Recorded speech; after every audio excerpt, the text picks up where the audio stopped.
Hola a todos. En esta clase veremos estos temas y responderemos a las siguientes preguntas. ¿Cuál es el contexto de surgimiento de la atención primaria de la salud? ¿Cuándo ocurrió? ¿Se trata de un nivel de atención? ¿O es de una filosofía? ¿O se trata de una estrategia? ¿O es una forma de atención barata para los pobres?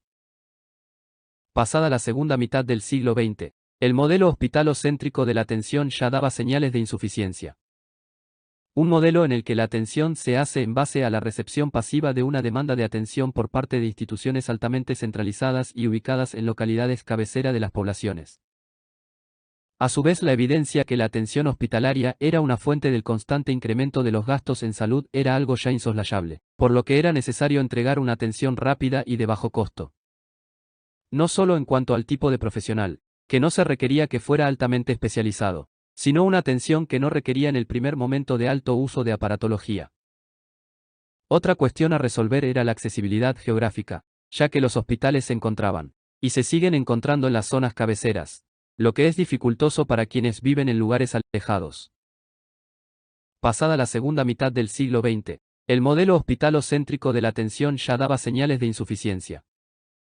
Un modelo en el que la atención se hace en base a la recepción pasiva de una demanda de atención por parte de instituciones altamente centralizadas y ubicadas en localidades cabecera de las poblaciones. A su vez, la evidencia que la atención hospitalaria era una fuente del constante incremento de los gastos en salud era algo ya insoslayable, por lo que era necesario entregar una atención rápida y de bajo costo. No solo en cuanto al tipo de profesional, que no se requería que fuera altamente especializado, sino una atención que no requería en el primer momento de alto uso de aparatología. Otra cuestión a resolver era la accesibilidad geográfica, ya que los hospitales se encontraban, y se siguen encontrando en las zonas cabeceras, lo que es dificultoso para quienes viven en lugares alejados. Plantear estas cosas en este momento del siglo XXI resultan obviedades, pero para antes de los años 70, en la década del 60 no lo eran tanto en la Argentina como en todo el mundo. Se empezó a evidenciar que este modelo de red hospitalaria no servía para mejorar la salud de la población en general. Hasta ese momento existía la red hospitalaria y una red de médicos rurales, pero esas dos redes no tenían comunicación entre sí, no existía un sistema de referencia y contrarreferencia entre ellos. Estaban abocadas a resolver problemas puntuales de salud de los pacientes que atendían. No estaban enfocados en acciones respecto de la salud de esas poblaciones. En estas imágenes podemos ver las características de este modelo hospitalocéntrico. Por sus propias características está centrado en los aspectos curativos de la enfermedad o situación o accidente con la que llega el paciente y su recuperación. Ya para mediados de la década del 70 los organismos internacionales relacionados con la salud pública y los organismos de financiamiento internacional hacían notar que la relación salud-enfermedad y atención en relación al desarrollo de los países debía ser enfocada no en tanto términos de pacientes a curar sino respecto de qué cosas hacer para cuidar la salud de las poblaciones o las comunidades a las que esas personas pertenecen. En 1978, en base a esta perspectiva de salud en las comunidades, en una conferencia que se hizo en Kazajistán, en ese momento bajo la Unión Soviética, se firma un pacto entre naciones donde se insta al compromiso de concretar una salud para todos para el año 2000. Está firmado tanto por la Unión Soviética como por el gobierno argentino de la época que, recordemos, no era un gobierno democrático. Esa declaración bajo el lema, Salud para Todos en el año 2000, plantea generar un cambio de 180 grados respecto de lo que se consideraba que era la atención médica, mejor dicho, la atención de la salud en cuanto a la equidad y la accesibilidad para todos sin restricciones por ingreso o de tipo económicas. ¿Qué significó esa conferencia? Fue muy importante porque reunió a representantes de 134 países y de 67 organismos internacionales que estuvieron de acuerdo con esta idea.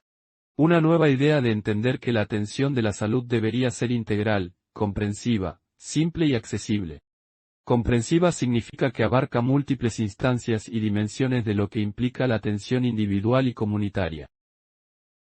Resulta importante remarcar la cantidad de países y organismos internacionales presentes, porque recordemos que se trata de la impronta de la política internacional de los países y de los organismos internacionales previo a los años 80.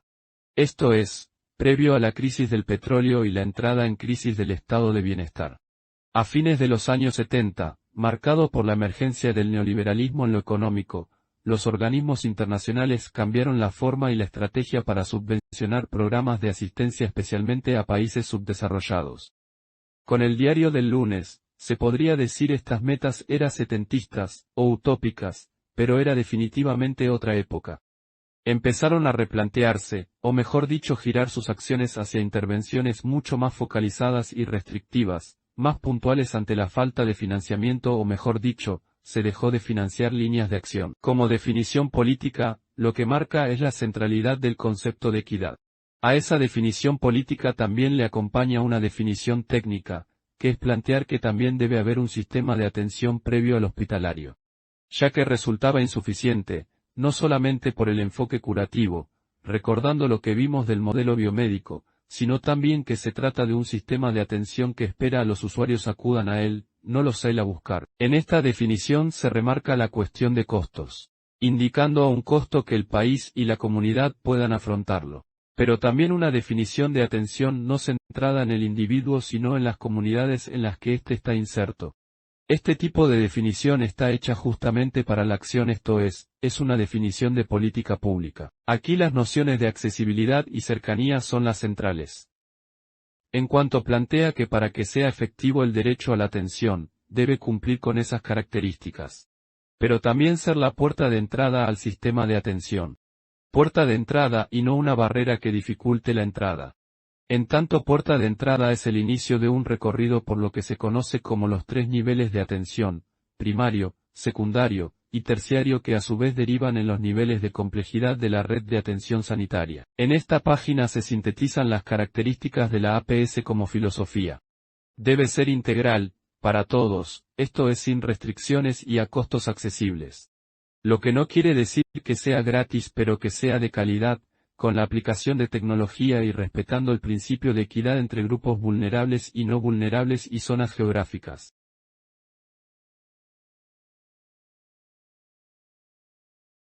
En estas definiciones se evidencia que la atención primaria de la salud no es solo una cuestión curativa sino organizativa que involucra a otros profesionales que no son sanitarios.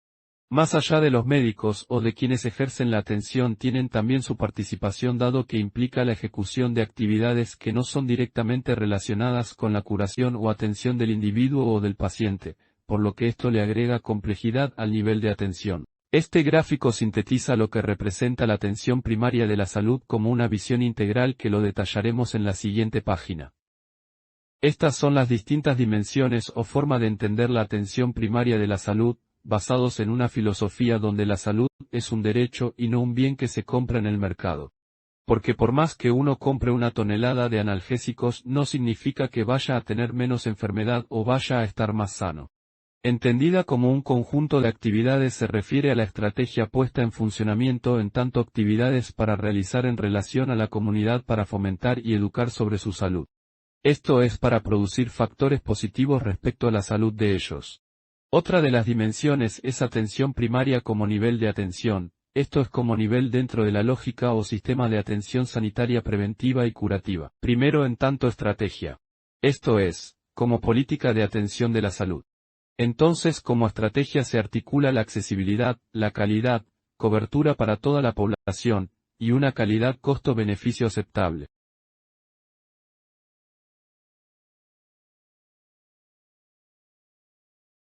Las características de esta atención primaria comprensiva son las siguientes. Implican una complejidad de la atención o mejor dicho de un nivel de complejidad que no es el básico sino que incluye múltiples disciplinas asistenciales y no asistenciales. Pero pensadas para la resolución rápida de problemas de salud y para que esas personas no terminen transformándose en pacientes del sistema hospitalario. La integralidad tiene que ver con estar basado en un modelo de atención donde la salud es entendida desde lo bio, psico y social, y no meramente como la ausencia de la enfermedad. Desde ese punto de vista se organizan distintas dimensiones o tipos de acciones. Así la atención primaria comprensiva representa el primer punto de contacto de la persona con el sistema de atención sanitaria donde se le ofrece o se le otorga una atención en múltiples disciplinas. Esto quiere decir que no tiene que ir al hospital para encontrar, o mejor dicho para hacerse alguna práctica generalista. También se refiere a una atención que implique un seguimiento a lo largo del tiempo, y que también sea una atención coordinada en la que pueda por razones específicas acudir al nivel hospitalario, pero seguir en contacto frecuente, volviendo al nivel de centro de atención primaria. Esta visión de la atención primaria de la salud representa un punto de vista de centrar la atención en otro punto de gravitación que no sea el hospital. Motiva esto la evidencia que la mayor cantidad de situaciones cotidianas relacionadas con enfermedad no son de tipo crítico y estas deberían ser tratadas en los consultorios de centro de salud y no en los consultorios externos de hospitales. Esta visión no solo implica un desafío estratégico e ideológico sino respecto a discusión por los recursos, especialmente los recursos del Estado.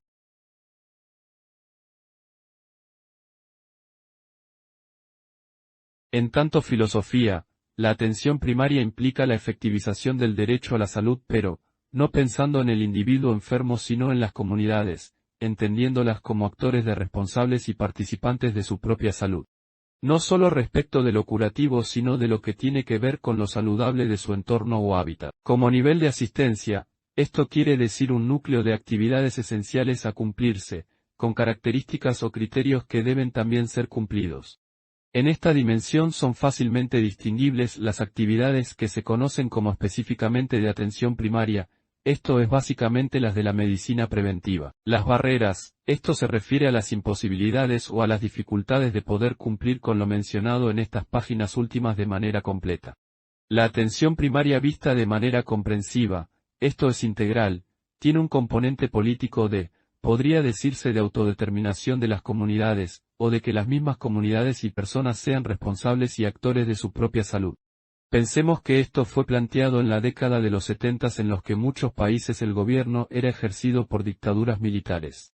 Resultaba difícil para la época que este argumento permeara, porque ejercer este derecho implica una participación política aunque no partidaria, pero de defensa de los derechos propios, lo cual no era bien visto ni aceptado en esa época, actitud cercana a la subversión.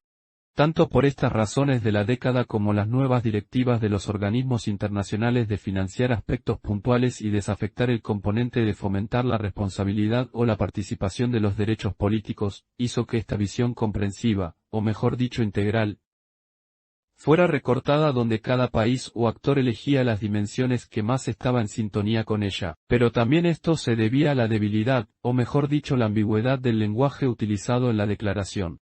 Recordemos que reunió a una gran cantidad de países, algunos países democráticos, otros dictaduras. Por lo cual y lo que pasa en este tipo de convenciones internacionales, muchas de las frases que se usan dan lugar a múltiples interpretaciones, entonces cada actor interpretó a su gusto la declaración.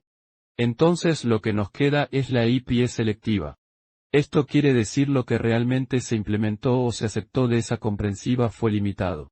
Esto es como un nivel de atención puerta de entrada al sistema, dejando de lado el componente relacionado con el desarrollo y la autodeterminación, enfocándose en la cuestión de la gestión y de la interconexión con el resto de los niveles planteando una atención básica. Pero no para toda la población sino los más carenciados. También se puede argumentar que la atención primaria comprensiva era muy ambiciosa. En sus propósitos de salud para todos en el año 2000, a 20 años, es decir en el año 1978 podría desde la óptica actual pecar de ingenuidad.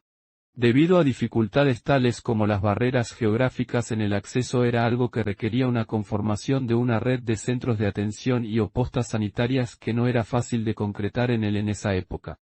Pero también la forma en que los profesionales de la salud estaban seteados o formateados para la época.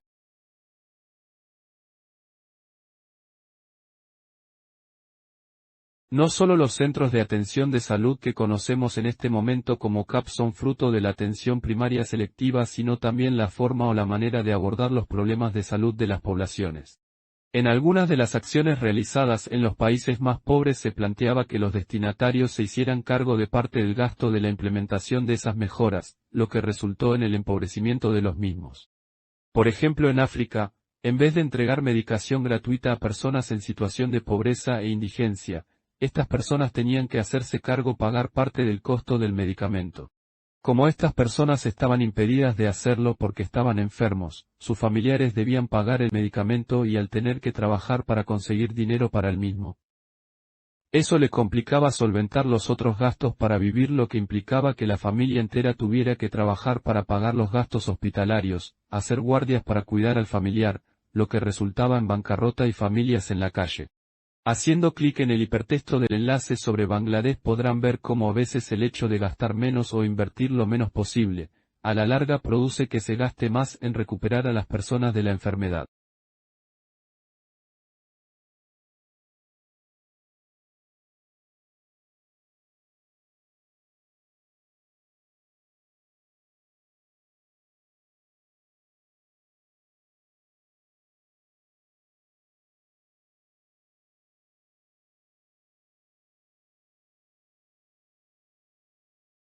Más allá de las controversias y de lo que se pudo y no se pudo, estas son las ideas fuerzas que quedaron a partir de la Convención de Alma-Ata. Se reconceptualiza la salud como no meramente lo curativo, sino lo biopsico y social, y la importancia de fortalecer la salud de la comunidad o la salud de las personas para prevenir y no tener que atender enfermedades después. Que la salud es una responsabilidad colectiva y de grupos sociales, como por ejemplo las asociaciones de enfermos de algún tipo de enfermedad crónica como las esclerosis, diabetes y otros tipos de grupos de autoayuda. Pero también el cambio de un paradigma centrado en la atención de la salud pensando en lo curativo a un paradigma de cuidado de la salud.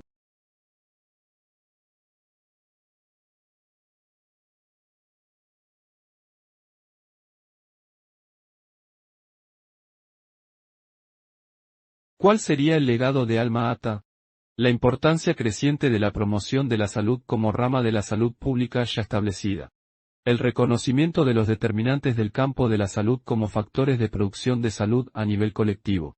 Que no solamente la salud se debe a cuestiones de índole biológico, sino que hay otros factores en juego, que la salud es un derecho y un bien meritorio. Por lo tanto, los estados deben hacerse cargo de la misma.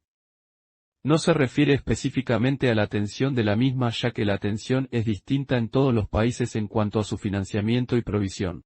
El otro punto y por último es la necesidad de que los sistemas de salud estén centrados en la atención primaria, esto es, que el eje central sea el centro de salud o mejor dicho el pivot sea el sistema de atención primaria que es el enlace entre la comunidad y los otros niveles de atención.